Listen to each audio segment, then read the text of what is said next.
कोई कर जाता है। जी, इजहार करना भी एक बड़ा मुश्किल काम है। नहीं, इजहार देखें ये भी खुदा की तौफीक से है।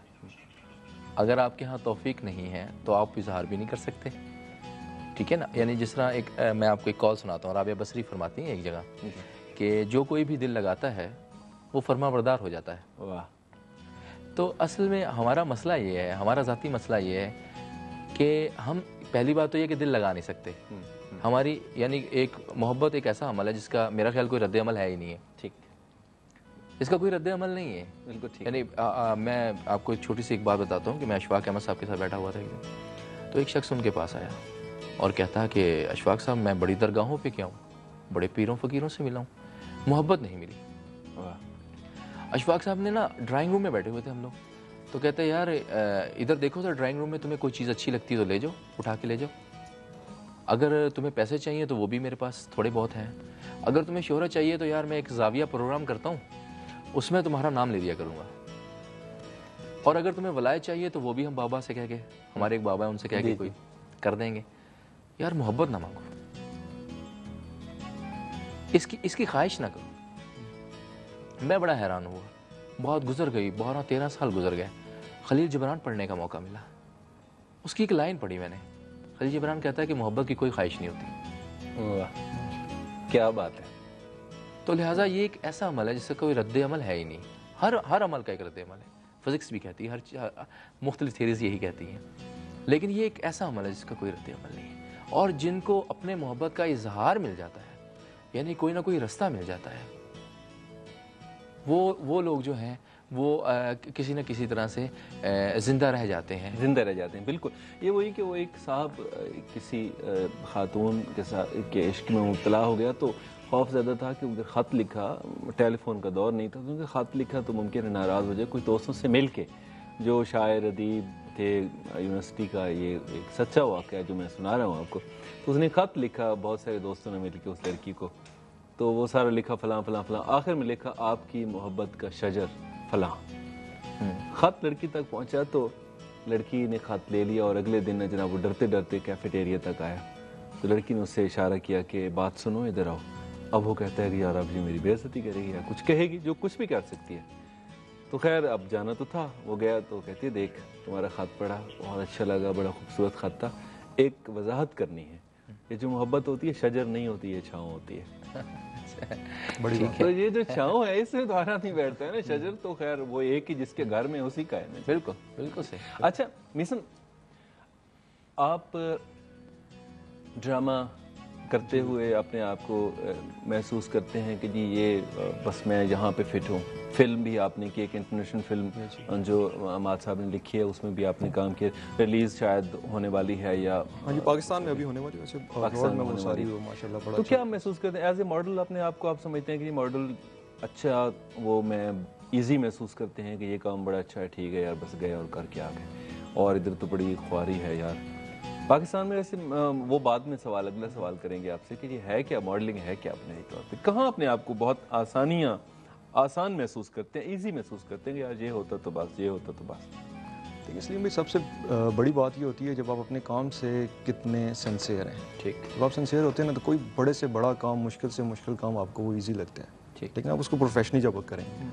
लेकिन अब आप ये सोचें कि यार मैं ड्रामा कर रहा हूँ, चलो अच्छा होता है बुरा होता है, लाइक मैंने अपना शॉट दे दिया, तो फिर आप कभी भी किसी चीज़ में, किसी भी काम में कंफर्ट लेवल नहीं होंगे और आप उसके लिए परफेक्ट नहीं होंगे। ठीक, यू नो, और बीइंग अ ह्यूमन बीइंग, मतलब इंसान कभी भी अपने काम से मुतमईन नहीं होता, और जिस जगह पे होगा वो उससे मुतमईन नहीं होता। और नहीं, खूब से खूब तर ये तो एक सच्चे फनकार की निशानी है कि वो अपने काम से अगर मुतमईन जो हो जाते हैं वो फनकार नहीं होते, वो बस वो कहते हैं डंग टपाओ के वक्त गुजारा करना है। और अच्छा, अब जो रेल पे लगी हुई है कि आप भी ऐसा करते हैं कि एक मेरा सीरियल हो रहा है तो आपने कहा कि जी मैं 6 बजे पहुंचूंगा, 8 बजे किसी और ड्रामे में, 9 बजे किसी और में।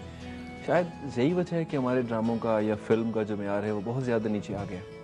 नहीं, मैं तो अपने बारे में आपको बता नहीं, सकता मैं हूँ आप भी उसी overall कबील से हैं ना। नहीं ऐसा होता, थोड़ी सी बात हाँ, तो करूँगी। ये ज़रूर बोलेंगे क्योंकि मैंने इनका भी एक किया है, तो ये थोड़ी सी मैं यहाँ ज़रूर बात करूँगा।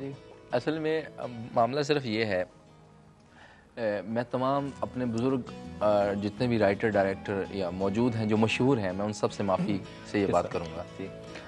असल में हम लोगों का मसला सिर्फ़ और सिर्फ रिस्क रह गया है कि हम किसी तरह से कमा लें, किसी तरह से सर्वाइवल में आ जाएं।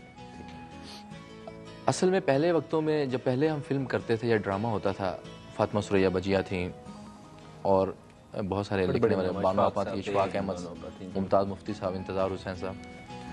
अगर आप इनको पढ़ना शुरू करें तो आपको मिलेगा कि किसी नफ्सियात पे काम हुआ है, ठीक, एक साइकी है जिसको वो मुतारफ़ करवाना चाहते हैं। अच्छा, आप नफ्सियात पे काम करेंगे तो इसका मतलब है कि असरअंदाज भी होगा। ठीक, उस वक्त तमाम लोग जितने भी लिखने वाले थे वो रिश्तों की वैल्यूज़ को समझते थे कि इंसानी कदरें क्या हैं और उनसे जुड़े हुए मसाइल को हमने कैसे उन कदरों में रह के हल करना है। ठीक है।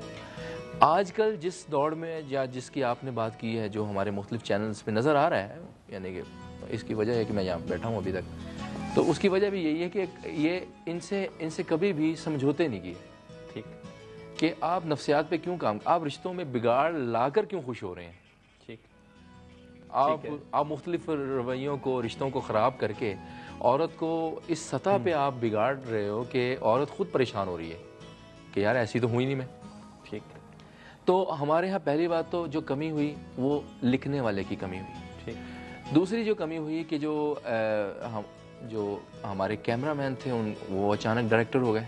ठीक, तो वो उन्होंने नहीं, ये भी तो हुआ ना, ये एक उनके साथ भी ज़ाहिर है वो भी इंसान है। जब आप कमर्शियल दौर में जो जिस अहद में हम जी रहे हैं, सारा कमर्शियल दौर है।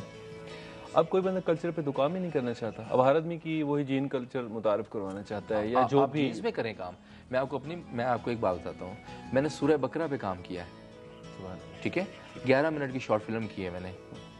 अच्छा, सूरह बकरा में काम किया मैंने, लेकिन उसमें जो मैंने बच्चों का, जिन लोगों से मैंने काम करवाया, जो मेरे कैरेक्टर हैं, वो सारे मॉडर्न शेप में हैं। ठीक, सूट पहने हुए, उन्होंने जेल लगाया हुआ है, ठीक है, रफ कट है उनका, गोटी रखी हुई है, लेकिन काम में तालीमात जो है वो वही ले रहा हूँ जो हमारी है।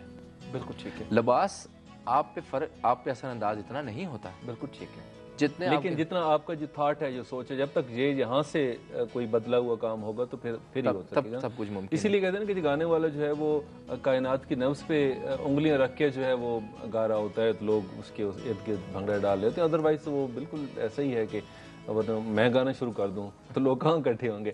मैं अमाद भाई की बात को सेकंड करूंगा। अभी पिछले दिनों मुझे एक प्राइवेट चैनल से एक सीरियल के लिए ऑफ़र किया गया था कि उसमें भी उनको एक यंग लड़का चाहिए था ना, तो बड़ा अच्छा कैरेक्टर था। शुरू में जब मैंने कास्ट देखी, जब मैंने उस चैनल के बारे में देखा तो आई वुड लव टू, मैंने हामी भर ली कि मैं ज़रूर करूँगा। बात इन वाली है, जब वो स्क्रिप्ट मेरे पास आया तो मुझे याद है कि जब इस तरह का कोई कंट्रोवर्शियल कोई चीज़ आती है तो मैं कोशिश करता हूँ कि अपने सीनियर से ना उसके बारे में थोड़ा सा मालूमात ले लूँ, यार मुझे करना चाहिए या किस तरह करना चाहिए। सलीम भाई, आप बिलीव करेंगे जब मैंने इसी बात को कंटिन्यू करेंगे। ब्रेक है, एक छोटी सी ब्रेक ले जनाब, इतना कहने एक छोटी सी ब्रेक वालते आसू जनाब।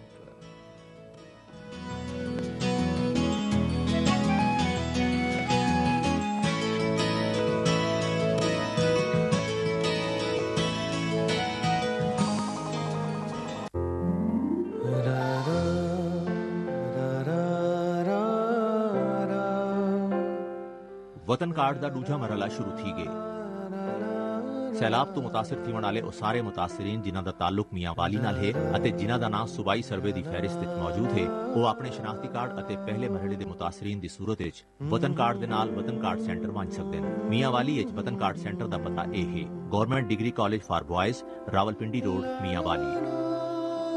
ਜ਼ਿਆਦਾ ਮਾਲੂਮਾਤ ਕੀਤੇ ਲੈਂਡਲਾਈਨ ਤੋਂ 0800 36952 ਤੇ ਮੁਫਤ ਕਾਲ ਕਰੋ।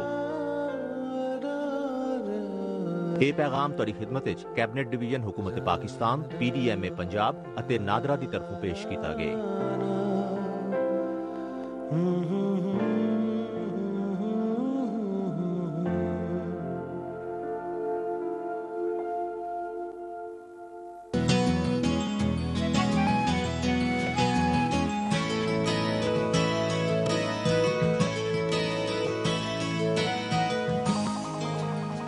जी वेलकम बैक। जी आयन खैर सलाह वापस आ गए। उससे आओ जनाब गाल को था जुड़े ने। जी मिसम आप कह रहे थे, बात मैं आपसे यही कर रहा था कि मेरी कोशिश होती है कि मैं अपने सीनियर से जो मेरे हैं उनसे पूछ के ना, तो ऐसा कोई स्क्रिप्ट जो ना उसका हाथ डालूं, लेकिन उनसे पहले पूछ लिया करूँ। तो मैंने जब वो स्क्रिप्ट पढ़ा ना जी, तो मैंने अपने सीनियर से जब मशवरा किया तो वो मुझे समझ नहीं आई कि वो लोग क्या दिखाना चाह रहे थे माशरे में। ठीक, आप देखें कि वो पढ़ के मेरा माइंड जो था ना वो बिल्कुल वो एक्सेप्ट नहीं किया कि मैं इसे करूं। लेकिन आज वो माशाल्लाह से उसकी आप रेटिंग देखें, सॉरी मैंने माशाल्लाह कह दिया, कि उसकी आप रेटिंग देखें कि वो सबसे ऊपर जा रहा है वो प्ले। लेकिन आई डोंट नो पता नहीं वो क्या दिखाना बहुत चाह सारे रहे हैं। मैं फिर आर्टिस्टों की तरफ आ जाता हूँ, गाने वालों की तरफ आ जाता हूँ। ऐसे गाने वाले हैं कि जिनको सुर लगानी नहीं आती और जिनका कहीं शोर रहा हो तो आप परेशान हो जाएंगे, आपको 8-10 मील तक पार्किंग ही नहीं मिलती। आप